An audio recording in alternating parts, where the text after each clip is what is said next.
El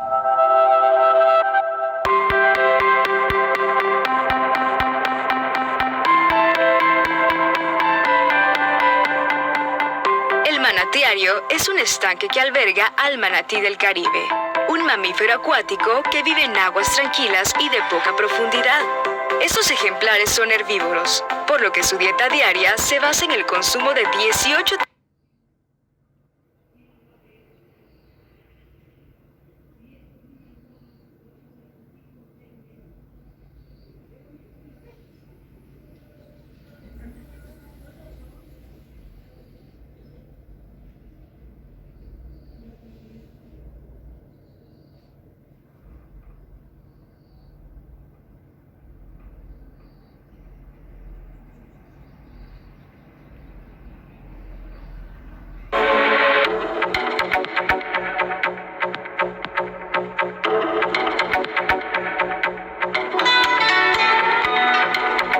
En el 2002, el Acuario de Veracruz exhibe el tiburonario.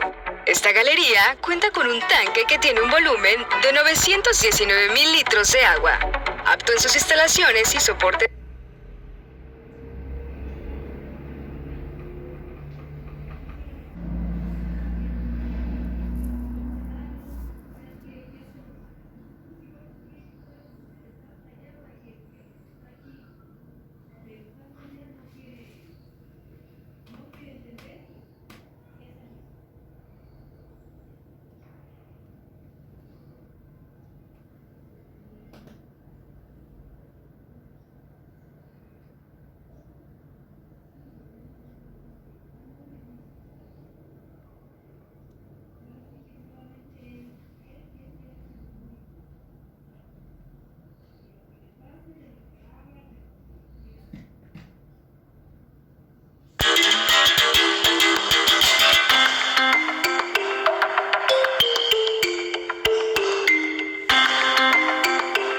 La selva de los Tuxtlas se encuentra localizada al sur del estado de Veracruz.